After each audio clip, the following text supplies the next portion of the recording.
अन्नपूर्णे सदापूर्णे शंकर प्राण वल्लभे ज्ञान वैराग्य सिद्धार्थ भिक्षाम देयी च पार्वती माता च पार्वती देवी पिता देवो महेश्वर बांधवा शिव भक्ताश्च स्वदेशो भुवनत्रयम्।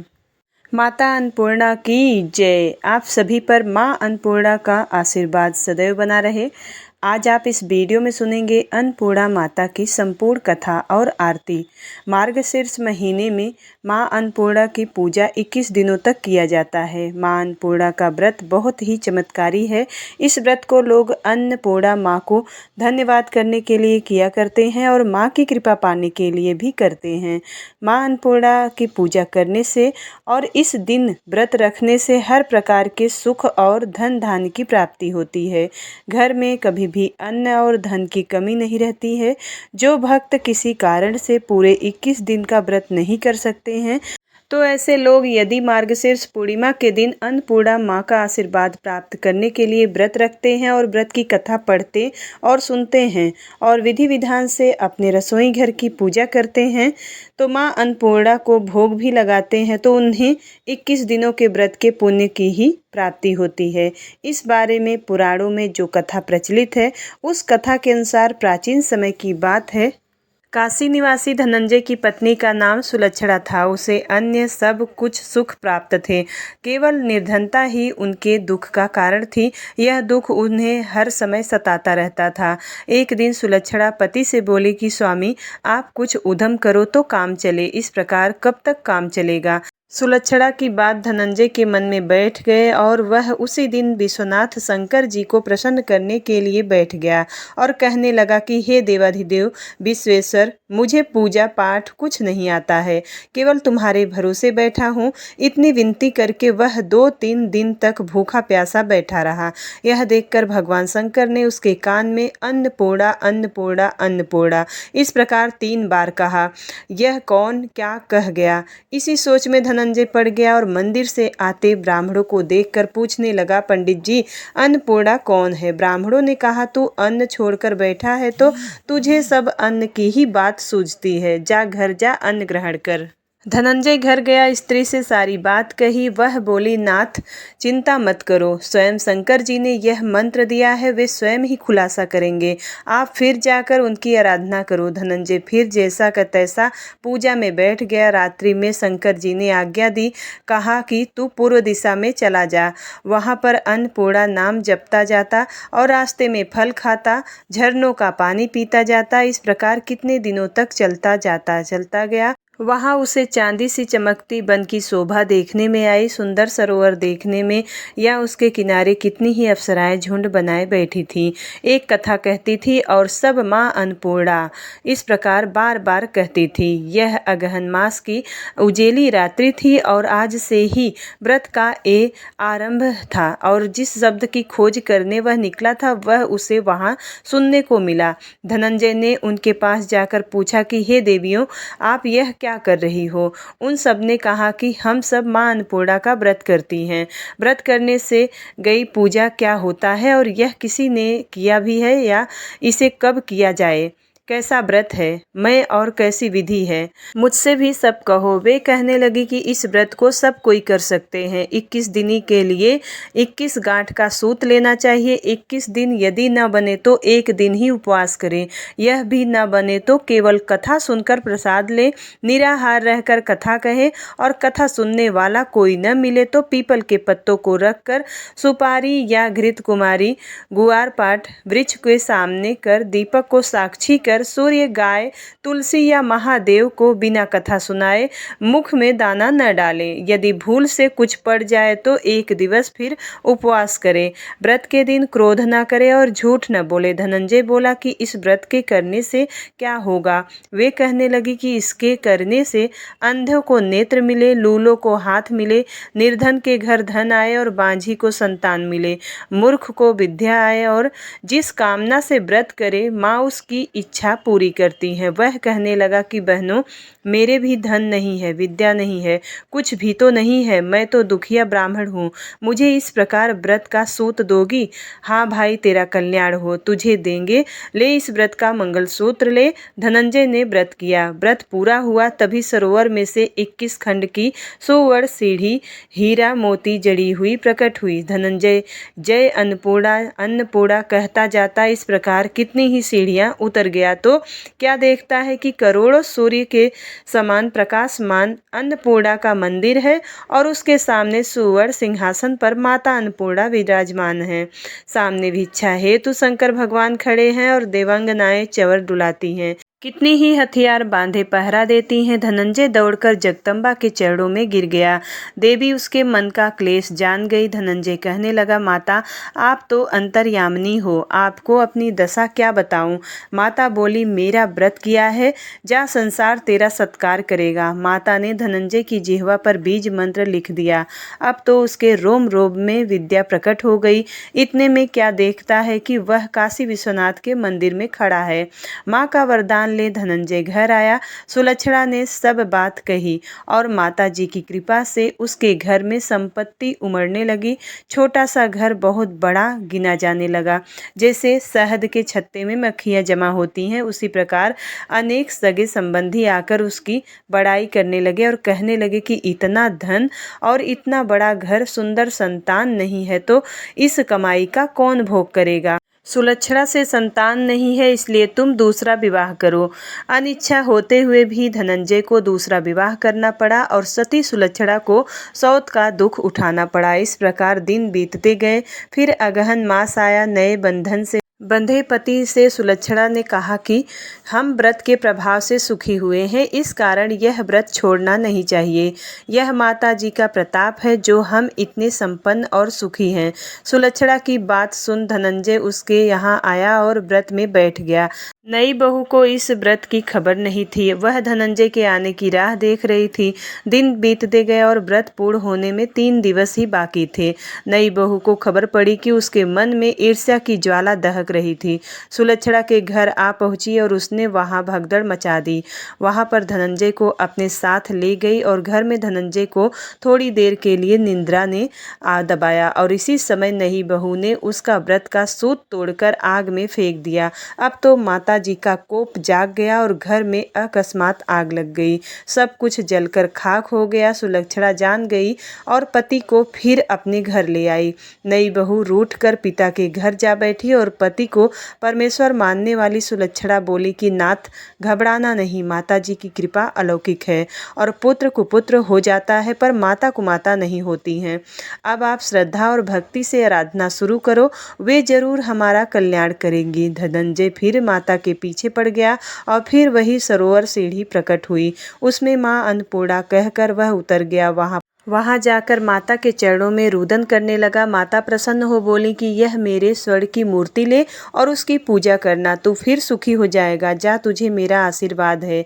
तेरी स्त्री सुलक्षणा ने श्रद्धा से मेरा व्रत किया है, उसे मैंने पुत्र दिया है। धनंजय ने आंखें खोली तो खुद को काशी विश्वनाथ के मंदिर में खड़ा पाया। वहां से फिर उसी प्रकार घर को आया और इधर सुलक्षणा के दिन चढ़े और महीने पूरे होते ही पुत्र का जन्म हुआ। गांव में आश्चर्य की लहर दौड़ गई। मान्यता आने लगा कि इस प्रकार उसी गांव के निःसंतान सेठ के पुत्र होने पर उसने माता अन्नपूर्णा का मंदिर बनवा दिया। उसमें माता जी धूमधाम से पधारी, यज्ञ किया और धनंजय को मंदिर के आचार्य पद के दे दिया और जीविका के लिए मंदिर की दक्षिणा और रहने के लिए बड़ा सुंदर सा भवन दिया। धनंजय इस स्त्री और पुत्र सहित वहां पर रहने लगा। माता जी के चढ़ाव में भरपूर आमदनी होने लगी और उधर नई बहू के पिता के घर में डाका पड़ा और सब लूट गया। वे भीख मांगकर पेट भरने लगे। सुलक्षणा ने यह बात सुनी तो उन्हें बुलावा भेजा और अलग घर में रख लिया और उनके अन्न वस्त्र का प्रबंध कर दिया। धनंजय, सुलक्षणा और उसका पुत्र माता जी की कृपा से आनंद से रहने लगे और माता जी ने जैसे उनके भंडार भरे वैसे ही सबके भरे। प्रेम से बोलिए अन्नपूर्णा माता की जय। अब सुनते हैं अन्नपूर्णा माता की दूसरी कथा। एक गांव में एक साहूकार का परिवार था जिसके घर में 5 बेटे और बहू थीं। 2 बेटियां थीं और 5 बेटों का और एक बड़ी बेटी का विवाह पहले ही हो चुका था। जब छोटी बेटी विवाह लायक हुई तो साहूकार दंपत्ति ने एक अच्छा धनी परिवार देखकर धूमधाम के साथ अपनी लाडली छोटी बेटी का विवाह कर दिया। जिस घर में उनकी बेटी बहू बनकर जा रही थी, वहां पर लड़का अपने माता पिता का इकलौता पुत्र था। जब नई बहू आई तो धनी परिवार बहुत खुश हुआ, क्योंकि नई बहू बहुत ही संस्कारी थी। बहू ने आते ही सारा घर संभाल लिया और उस घर में रुपयों पैसों और धन की कोई कमी नहीं थी। शादी के 15-20 दिन निकल गए। तब एक दिन सास ने नई बहू को समझा दिया और कुछ जरूरी बातें बताई। सास ने अपनी बहू को कहा कि बहू, रोज सुबह नहाने धोने के बाद सबसे पहले ठाकुर जी की पूजा करना, पहली रोटी गाय को और आखिरी रोटी कुत्ते को देना मत भूलना। और इस तरह उसने कुछ नियम कानून और कायदे भी अपनी बहू को समझाए। बहू ने अपनी सास के चरण छूकर रसोई घर में प्रवेश किया। बहू ने 4 लोगों के जितना खाना बनाकर रख दिया।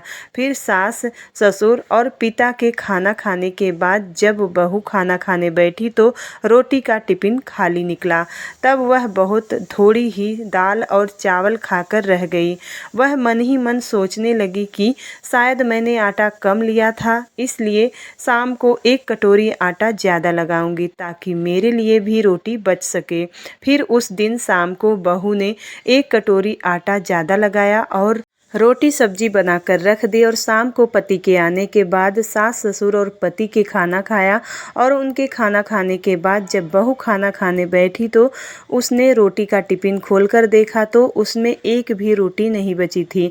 वह मन ही मन सोचने लगी कि मैंने शाम को 4 रोटी का आटा ज़्यादा लगाया, लेकिन फिर भी मेरे लिए रोटी नहीं बची। वह फिर से सब्जी खाकर पानी पीकर सो गई। दूसरे दिन उसने फिर से 4 रोटी का आटा ज़्यादा लगाया और उसने रोटी, दाल, चावल और रायता बनाकर रख दिया। सास, ससुर और पति के खाने के बाद जब वह खुद खाना खाने बैठी तो उसने मन ही मन सोचा कि आज तो मेरे लिए रोटियां जरूर बचेगी, क्योंकि आज तो मैंने कल से भी ज़्यादा आटा लगाया था। लेकिन जब उसने रोटी का टिफिन खोला तो फिर से टिफिन खाली निकला। वह फिर से दाल, चावल और रायता खाकर ही रह गई।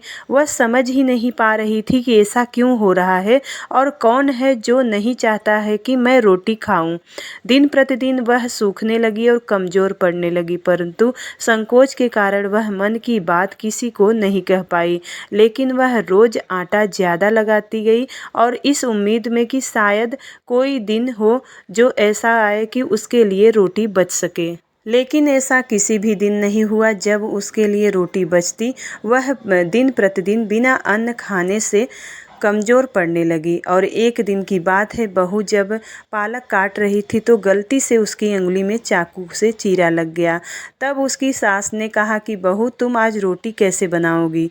तुम आज रहने दो, आज मैं आटा लगाकर रोटी बना लेती हूँ। तब बहू बोली कि सासू माँ, आप आटा लगा दीजिए, रोटियाँ मैं बना लूँगी। तब सास ने आटा लगाया और बहू सब्जी और रोटी बनाकर रख दी। बहू मन ही मन विचार करने लगी कि सासू माँ ने तो रोटी का आटा बहुत ही कम लगाया है, मेरे लिए तो मुश्किल है कि रोटी बचेगी, इसलिए मैं अपने लिए थोड़े से चावल भी उबाल लेती हूँ। फिर खाना जब बन गया तब सास, ससुर और उसके पति ने खाया।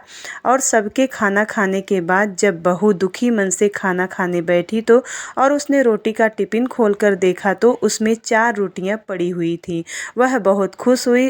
उसने उस दिन पेट भर कर खाना खाया और सब्जी खाई और चावल खाए। इस तरह जब तक बहू की उंगली ठीक नहीं हुई तब तक सास ने आटा लगाया और बहू को रोज टिफिन में उसके लिए रोटी मिलती रही।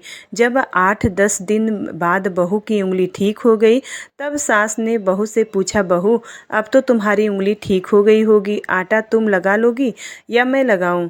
तब बहू ने कहा, सासू माँ, मैं लगा लूँगी, मेरी उंगली अब ठीक हो गई है। तब उस दिन बहू ने आटा लगाया और रोटी सब्जी बनाकर रख दी। उसी दिन से बहू को वापस से टिफिन में रोटियां नहीं मिली। वह फिर से दुखी, हैरान और परेशान होने लगी कि जब तक सासू माँ ने आटा लगाया तब तक मुझे रोटियां मिलती रही, और परंतु जब से मैं आटा लगा रही हूँ तब से मेरे लिए रोटियां नहीं बचती है। दिन प्रतिदिन बहू बिना अन्न सूखने लगी। एक दिन उसके पति ने उनसे पूछा कि एक बात बताओ, घर में किसी भी चीज़ की कोई कमी नहीं है, खाना भी तुम ही बनाती हो, फिर तुम अपने लिए अच्छा खाना क्यों नहीं बना लेती हो? तुम अपनी पसंद का खाना बनाओ और तुम्हें तो कोई रोकने टोकने वाला भी नहीं है। फिर तुम क्यों इतनी कमज़ोर होती जा रही हो? तुम्हें किस बात का दुख है? जो भी बात है मुझे सच सच बताओ। लेकिन संकोचवश बहू अपने पति से कुछ नहीं बोली।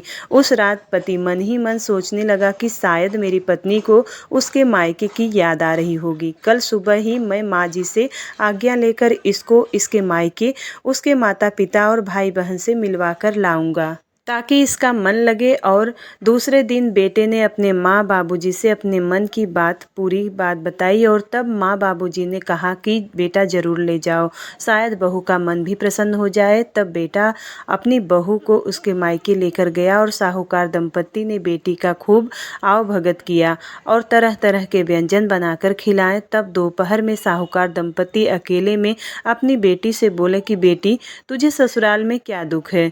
क्या तुझे खाने को नहीं देते? क्या तेरे सास ससुर तुझसे अच्छा बर्ताव नहीं करते? तुझे किस बात का दुख है? तू इतनी कमज़ोर क्यों हो गई है? तब बेटी ने पूरी सच्चाई बताई। उसकी दादी ने कहा कि बेटी, हमारा तेरे ससुराल के बीच में बोलना ठीक नहीं रहेगा। बेटी, तेरे से माँ अन्नपूर्णा नाराज़ हैं। अब की बार तू पूरी बात अपने सास ससुर और पति को बता देना, तब सब ठीक हो जाएगा। तब साहूकार दंपत्ति ने अपनी बेटी और दामाद को खूब सारा धन देकर विदा कर दिया। जब बहू ससुराल में आई तो उसने अपने सास ससुर और पति से सामने रोटी वाली पूरी सच्चाई बताई और यह भी बताया कि जब मेरी उंगली में चोट लगी थी तब सासू माँ ने 8-10 दिन आटा लगाया था। तब उन दिनों रोज़ मेरे लिए रोटियां बनती थी, लेकिन जब वापस से मैं आटा लगाने लगी तो मेरे लिए रोटियां नहीं बचती।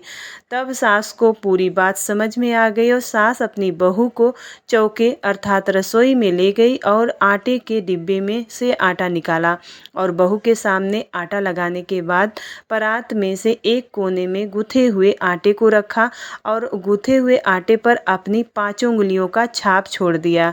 सास ने बहू से कहा कि शायद यह मेरी गलती है कि मैंने तुझे नहीं बताया। यह देखो बहू, यह चिन्ह माँ अन्नपूर्णा और माता लक्ष्मी का माना जाता है। ऐसा करने से घर में कोई सदस्य भूखा नहीं रहता है। उस दिन के बाद बहू आटा लगाने के बाद खुद के हाथ की उंगलियों का चिन्ह आटे पर छोड़ने लगी और उस दिन से बहू के ऊपर भी माँ अन्नपूर्णा और माता लक्ष्मी प्रसन्न रहने लगी। अब उसके लिए भी रोटियां बचने लगी और वह भी भरपेट खाना खाने लगी। प्रेम से बोलिए अन्नपूर्णा माता की जय, लक्ष्मी माता की जय। गूथे हुए आटे पर 5 उंगलियों का निशान माँ अन्नपूर्णा और माँ लक्ष्मी की उंगलियों का छाप होता है। तो प्रेम से बोलिए अन्नपूर्णा माता की जय, लक्ष्मी माता की जय। बारंबार प्रणाम मैया, बारंबार प्रणाम। जो नहीं ध्यावे तुम्हें अंबिके, कहाँ उसे विश्राम। अन्नपूर्णा देवी नाम तिहारो, लेत होत सब काम। बारंबार प्रणाम मैया, बारंबार प्रणाम। प्रलय युगांतर और जन्मांतर, कालांतर तक नाम। सुरों की रचना करती, कहाँ कृष्ण कहाँ राम। बारंबार प्रणाम मैया, बारंबार प्रणाम। जो मही चरण चतुर चतुरानंद, चारु चक्रधर श्याम। चंद्रचूड़ चंद्रानन चाकर, शोभा लखहि ललाम। बारंबार प्रणाम मैया, बारंबार प्रणाम। देवी देव दयनी, दशा में दया दया तब नाम। त्राहि त्राहि शरणागत वत्सल, शरण रूप तब धाम। बारंबार प्रणाम मैया, बारंबार प्रणाम। श्रीम ह्रीम श्रद्धा श्री, ए विद्या श्री क्लीं कमला काम। बारंबार प्रणाम। कांति भ्रांतिमयी कांति शांतिमयी वर दे तू निष्काम। बारंबार प्रणाम मैया, बारंबार प्रणाम। प्रेम से बोलिए अन्नपूर्णा माता की जय।